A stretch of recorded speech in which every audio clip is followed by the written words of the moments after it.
Today, we unveil the truth behind the headlines. This document exposed... Candace just dropped the name we've all been waiting for, Pierre. And she attached some numbers to it too. 1 billion. This ain't no internet drama no more. She's alleging that a massive financial deal was signed immediately after Charlie Kirk's death. And we're gonna also look at the Purge. Employees being fired over Uber rides. Can't make this shit up.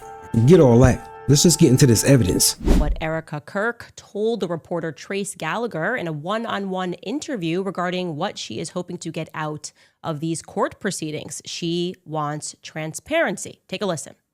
I want there to be no hesitation in understanding of what happened to my husband that day. I want there to always be full transparency, because what I don't want to have happen is for there not to be, and then I am relying then on social media and other news outlets to explain the narrative rather than saying, hey, this is what happened. This is what here's all of the, it's just as hard, all of the facts on the table for you guys to see. And you guys can see on full display what happened to my husband. And there is no ifs, ands, or buts or confusion as to who did it and why. I don't believe her at all. That wasn't convincing. I don't know what was hard about getting that sentence out. That seems remarkably rehearsed. It almost just seems like she forgot a line. Nothing in her eyes there makes you believe it. She's telling the truth. But beyond the eyes, just the actions, right? You can judge people by their actions. Erika, if she truly wanted more transparency, she could provide it, because you don't need it in a courtroom. We actually do not need to turn to the courts to have the public understand what happened on that day, because before the courts even got involved, the first people that had access to exactly what happened in 4K, as Tyler Boyer said, was Turning Point USA. They seized the cameras.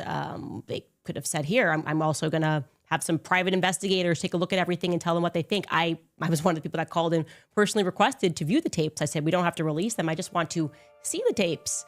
And they were immediately cagey. They've been cagey about information. They've been changing. You cannot ask for transparency in a court when your own security team is seizing the hard drives. So the way Candace is seeing it, it's like a cover-up in plain sight. Why go to a judge for footage you already own? Operated on and taken those sorts of meetings together. Anyway, I found out about it, and I decided to ask him casually as we were riding up an elevator at the Trump Hotel in DC. I said to him, have you heard from Ike recently? And he looked me right in the face, just as he was getting off on his floor. And he said, no, I haven't. I haven't heard from him in like 2 weeks. And I then said back to him, really, Charlie, because you had lunch with him yesterday at Mar-a-Lago. And I saw his stomach drop. His entire face looked, as if he was going down a roller coaster.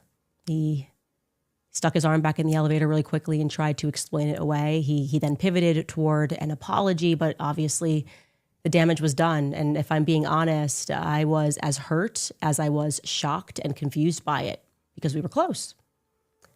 We did go back down to the lobby. We sat at a table. Now, this segment right here is crucial. It's just proven that money is greater than truth was a culture years ago. Candace established that Charlie was compromised by his donors. He wasn't a villain. He was a puppet.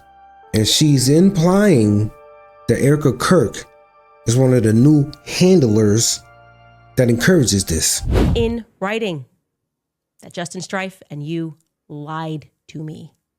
You know exactly who Pierre is. Why did Justin Strife say that he had never heard of Pierre? It's crazy. Justin, why would you do that? Justin, you know him. You've met with him. You've personally met with Pierre. Erika, you've met with him in the wake of Charlie's death. I have, again, verifiable proof. So you can call your lawyers. You can spend another $1 billion on PR if you want to. Tell your lawyer to call my lawyer. I mean, you guys certainly have the money to do all of these things. It's not going to wipe away the truth, okay? The truth is that there was a deal on the table with Pierre, who, yes, is from France, born in France. And that deal was worth billions, not millions, billions, plural, billions of dollars. just after Charlie was shot, and again, I have proof, Pierre had a phone call with Justin Strife. He also had a phone call with Mr. Don Orico of Turning Point USA down in Tampa. And you know what's really odd? Somehow this Frenchman, Pierre, he knew that Charlie was dead before the rest of the world did. How did he know that? How did he know before I knew? Especially because he wasn't yet a donor to Turning Point USA. Why was he given so much priority? Frenchman. I'm interested. I know that after Charlie died, that deal went through. Yeah. I mean, if I'm lying, this would definitely fall within the category of defamation. So, yeah, I'm all in on this one. I'm guessing, by the way, regarding this, Pierre, that this might be the reason that the White House never got back to me regarding the French Foreign Legion being involved with Charlie's assassination. Because, I don't know, there could be a French angle here. Could this be a motive? Could billions of dollars be a motive? I mean, I'll just ask some immediate questions. My question would be, why would a devout Catholic Frenchman be looking to give billions of dollars to an evangelical organization? Is that not weird? Just objectively weird? Gosh, that's a pretty... That's state level money. That's not a donation. That's a purchase. Trying to buy a country or something. How did Pierre know Charlie was dead before the news broke? That implies that he was within the communication loop of that operation. Why would a French Catholic fund an American Evangelical group? Candace is right. It don't make sense unless it's a front for something else, I'm telling you. My name is Aubrey Lech, and I am the former public relations manager for Turning Point USA. And I was a part of the recent kind of mass termination group at Turning Point, and was let go about 3 weeks ago. And at the time of my release, I was working for the ATK company, which is spokesman Andrew Colvet's private business that contracts out with the Turning Point kind of ecosystem. So encompassing of Turning Point USA and Turning Point Action. I was working directly for him. Prior to that, I did work for Turning Point USA. So I've been with the organization since 2021, September 10th, 2025. Obviously, it was an extremely traumatizing day for everyone. I think pretty much everyone in the world with any amount of sanity was slightly traumatized by what they saw. It was an extremely traumatizing day for me. And I worked nonstop. My phone received hundreds of phone calls on September 10th, thousands of text messages. In December, we obviously had America Fest here in Phoenix, Arizona, and that was nonstop work too. And so really it's just been go, go, go for almost the past 6 months. During the memorial, for example, I literally did not sleep for over 48 hours. Despite all of that, I want to go ahead and fast forward to my termination, which took place about 3 weeks ago. And I was brought into an office to have a discussion just generally about my employment. It was myself, Andrew Colvet, and Marina Minas, who is the CMO of Turning Point USA, who I used to work for when I was just full-time with Turning Point. They sat me down and told me that there were 2 instances they wanted to talk to me about, one of which is pretty irrelevant to this timeline, so I'm just going to talk about the one, which was an Uber ride. What was told to me was that a Turning Point executive got into an Uber one day, and they randomly just kind of started talking about Turning Point. And the executive asked the driver, what do you think about Turning Point? And the driver proceeded to tell the Turning Point executive, well, it's just really sad. I've heard the organization's really going downhill. There's not really a direction, and nobody likes Erika. And the Turning Point executive proceeded to ask this Uber driver, well, who told you that? And the Uber driver told the Turning Point executive that his daughter was good friends with a girl that worked at Turning Point way back when in high school. They had spoken about Turning Point since Charlie's assassination, and that, you know, this was told to him by his daughter. And the Turning Point executive, of course, asked, well, what's the employee's name? And the Uber driver allegedly said, Aubrey who? Aubrey Lech.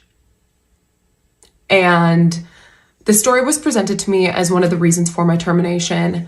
Turning Point has not insinuated this. They never told me anything like this. However, I just have a gut feeling that I was terminated from Turning Point because I am questioning the narrative of what happened to my role model and CEO, Charlie Kirk, on the day of his assassination. It is from my own experience that you can't question the narrative and work at Turning Point.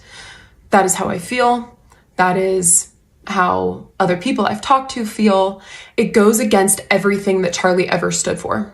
I'm going to take action. I'm going to ask questions. I'm going to talk to other people. And I refuse to apologize for having my own freedom of thought, which is something that Charlie ingrained in me and so many other young people. First and foremost, just want to say the idea of being brought into an office and questioned by your boss about something an Uber driver said. What is this, Gossip Girl? I mean, what CW show are we watching here? They hunting down thought crimes now. Yo, what is this? Minority Report? Negative. The front door is open. The front door is open. If the official story was actually true, why fire people for gossiping? You only purge people when you have secrets to hide. The narrative has shifted. It went from who pulled the trigger to who signed the check. Candace put a name and a price on the table. TPUSA, you on the clock, baby. Or your silence will be louder than any words. Best believe that. Do you agree with the theory of Pierre? Let me know in the comments. Y'all go ahead and like and subscribe for the next update. Peace.